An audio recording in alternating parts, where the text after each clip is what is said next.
Hope you had fun organizing and labeling yesterday. We're back for the next day of our 30-day craft room organization challenge. Day 28, we are talking about cataloging.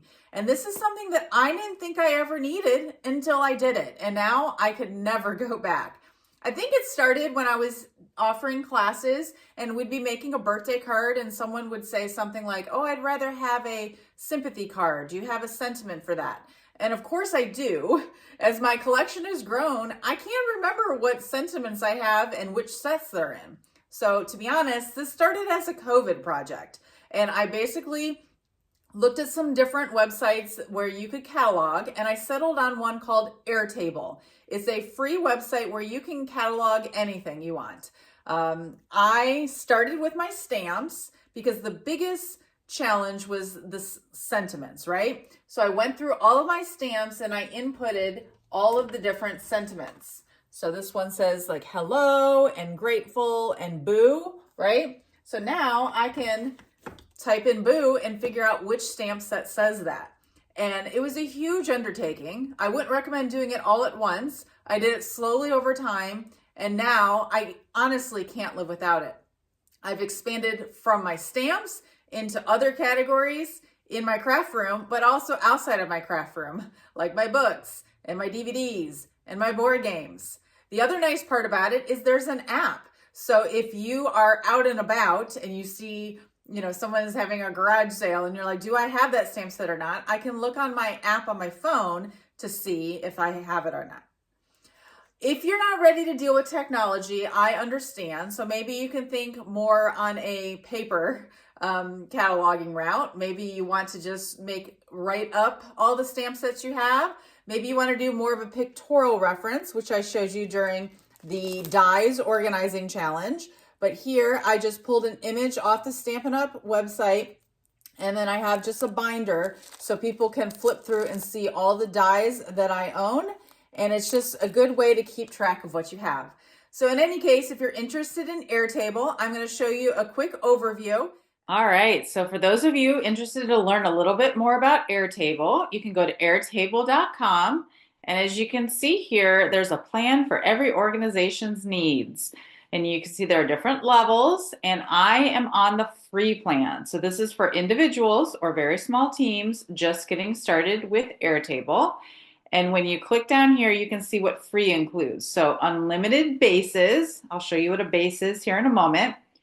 1,000 records per base, up to 5 editors, and I'm the only editor on my bases, and then a certain number of attachments per base, and a bunch of other stuff that I don't understand. But I just wanted you to know that I am on the free plan, and so hopefully that would work for you too. If you're interested in trying out Airtable, I will post a link in the description below here on this video for you to click to get started. And then if you're interested in knowing more about this, make sure you hop over to the Stamp with Cheryl Facebook group, and under the video for day 28, you can just let me know you're interested and I will send you the lengthy tutorial on how to get started. Okay, so this is what it looks like.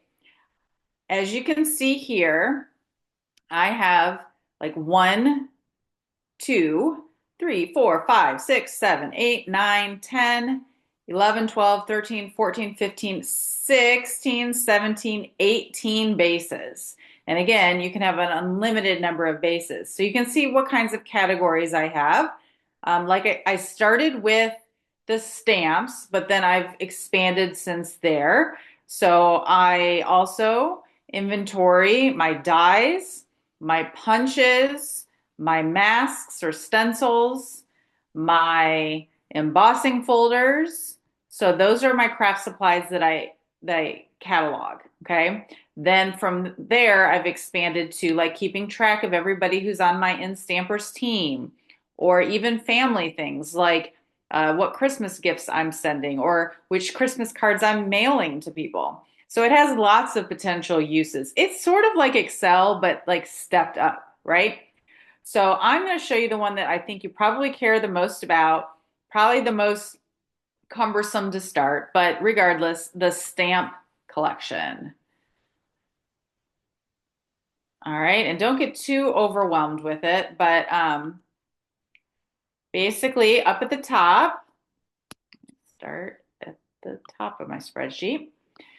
You can sort them how you want. Mine are sorted by the status because I want my current ones up at the top. And then from there, my second way to sort them is by alphabetical.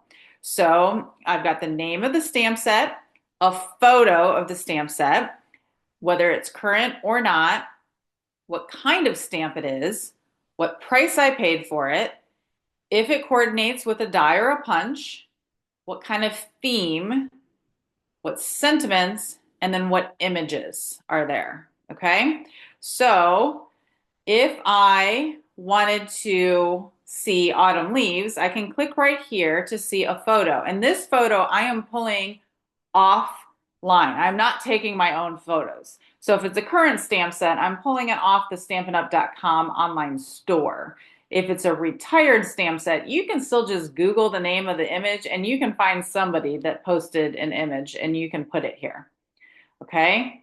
There are different ways that you can, sort things. So for example, you can see here, I've got a drop down menu and you can choose which one it was. So that one was Kling, I believe. But in terms of the sentiments, I think that's the most important. So let's say I wanted to find something that had Halloween in it. I can press enter and you can see I have 29 stamps that have Halloween in it. The first one is Cottage Wreaths, and you can tell that because it sort of highlights it there. And then I can just come over here to Cottage Wreaths, click on the image to see if this might be a good set for what I'm looking for. So I think that that is an overview of what is included and what is helpful for me in cataloging things. I don't really like to pay attention to the total sum down here of how much all my stamps total up to, but it's a great way to reference things to make sure you're not buying duplicates and to try and find different sentiments that you're looking for and just sort of keep track of all the images. So anyhow, make sure you jump over to our Facebook group so you can learn more about our Airtable.